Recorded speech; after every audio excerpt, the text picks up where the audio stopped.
The origin of the universe and the evolution of man.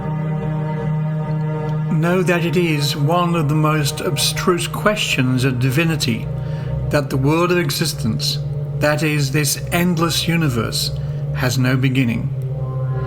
We have already explained that the very names and attributes of divinity require the existence of created things. Although a detailed explanation of this matter was already provided, a brief mention will again be made here. Know that a lord without vassals cannot be imagined. A sovereign without subjects cannot exist. A teacher without pupils cannot be designated. A creator without a creation is impossible. A provider without those provided for is inconceivable. Since all the divine names and attributes call for the existence of created things, if we were to imagine a time when created things did not exist, it would be tantamount to denying the divinity of God. Apart from this, absolute non-existence lacks the capacity to attain existence. If the universe were pure nothingness, existence could not have been realized. Thus, as that essence of oneness or divine being is eternal and everlasting, that is, as it has neither beginning nor end, it follows that the world of existence, this endless universe, likewise has no beginning. To be sure, it is possible for some part of creation, one of the celestial globes, to be newly formed or to disintegrate, but the other countless globes would continue to exist, and the world of existence itself would not be disrupted or destroyed. On the contrary, its existence is perpetual and unchanging. Now, as each globe has a beginning, it must inevitably have an end as well. Since every composition, whether universal or particular, must of necessity be decomposed. At most, some disintegrate quickly and others slowly. But it is impossible for something that is composed not to ultimately decompose. We must know then what each of the great existent things was in the beginning. There is no doubt that initially there was a single origin. There cannot have been two origins, for the origin of all numbers is one and not two. The number 2 is itself in need of an origin. It is therefore evident that originally matter was one, and that one matter appeared in a different form in each element. Thus various forms appeared, and as they appeared they each assumed an independent form and became a specific element. But this distinction attained its full completion and realization only after a very long time. Then these elements were composed, arranged and combined in infinite forms. In other words, from the composition and combination of these elements, countless beings appeared. This composition and arrangement arose through the wisdom of God and his ancient might from one natural order. Thus, as this composition and combination has been produced according to a natural order, with perfect soundness, following a consummate wisdom and subject to a universal law, it is clear that it is a divine creation and not an accidental composition and arrangement. That is why from every natural composition a living thing comes into existence, but from a chance composition no living thing will appear. So, for example, if man, with all his astuteness and intelligence, were to gather together and combine certain elements, a living being will not be brought into existence, as it would not be according to the natural order.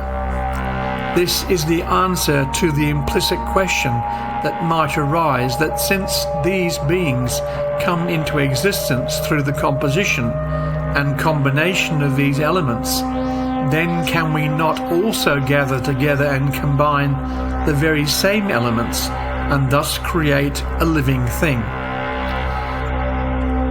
This idea is mistaken, for the original composition is a divine composition, and the combination is produced by God according to the natural order.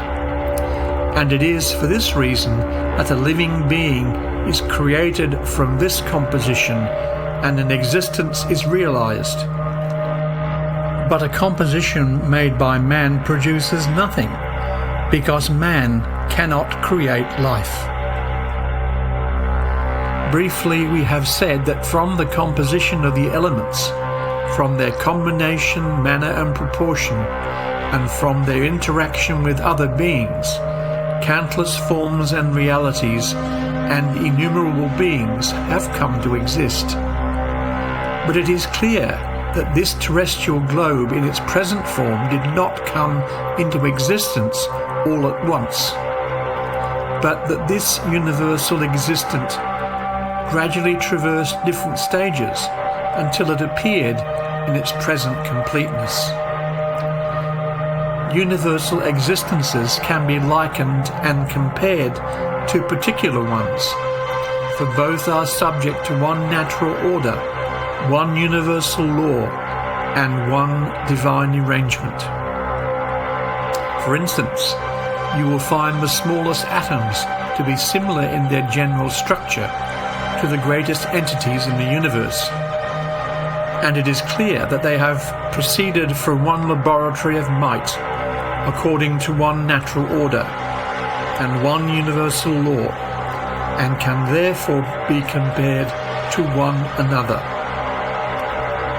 For example, the human embryo grows and develops gradually in the womb of its mother, and assumes different forms and conditions until it reaches maturity with the utmost beauty, and appears in a consummate form with the utmost grace. In like manner, the seed of this flower, which you see before you, was in the beginning a small and insignificant thing, but it grew and developed in the womb of the earth, and assumed different forms, until it appeared with such perfect vitality and grace in this degree. It is likewise clear and evident that this terrestrial globe came to exist, grow and develop in the matrix of the universe, and assumed different forms and conditions until it gradually attained its present completeness, became adorned with countless beings, and appeared in such a consummate form.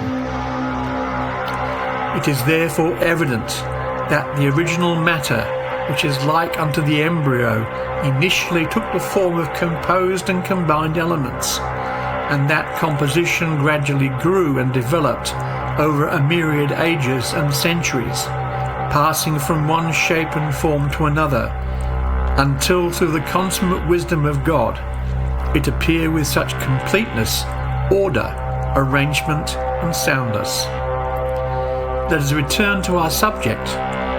From the beginning of the existence in the womb of a terrestrial globe, man gradually grew and developed like the embryo in the womb of its mother, and passed from one shape and form to another, until he appeared with this beauty and perfection, this power and constitution.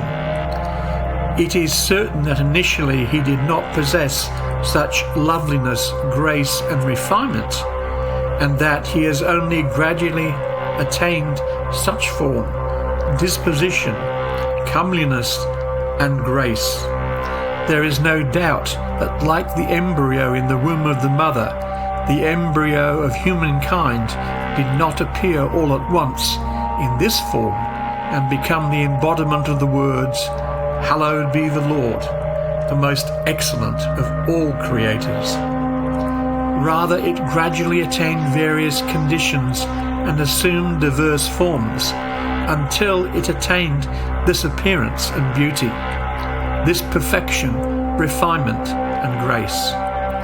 It is therefore clear and evident that the growth and development of man on this planet unto his present completeness, even as the growth and development of the embryo in the womb of the mother, has been by degrees and through passing from state to state, and from one shape and form to another. For this is according to the requirements of the universal order and the divine law. That is, the human embryo assumes different conditions and traverses numerous stages until it reaches that form in which it manifests the reality of the words, "Hallowed be the Lord, the most excellent of all creators," and show forth the signs of full development and maturity. In like manner, from the beginning of man's existence on this planet until he assumed his present shape, form and condition, a long time must have elapsed, and he must have traversed many stages before reaching his present condition. But from the beginning of his existence, man has been a distinct species. This is similar to the embryo of man in the womb of the mother. It possesses at first a strange appearance. Then this body passes from shape to shape and from form to form until it appears in the utmost beauty and perfection. But even when it possesses in the womb of the mother a strange form entirely different from its present shape and appearance, it is the embryo of a distinct species and not of an animal. The essence of the species and the innate reality undergo no transformation at all. Now, were one to establish the existence of vestigial organs, this would not disprove the independence and originality of the species. At most, it would prove that the form, appearance and organs of man have evolved over time. But man has always been a distinct species. He has been man, not an animal. Consider, if the embryo of man in the womb of the mother passes from one form to another which in no way resembles the former, is this a proof that the essence of the species has undergone transformation, that it was at first an animal, and that its organs developed and evolved until it became man? No, by God, how feeble and unfounded is this thought, for the originality of the human species and the independence of the essence of man are clear and evident. And that was taken from Some Answered Questions by Abdu'l Baha.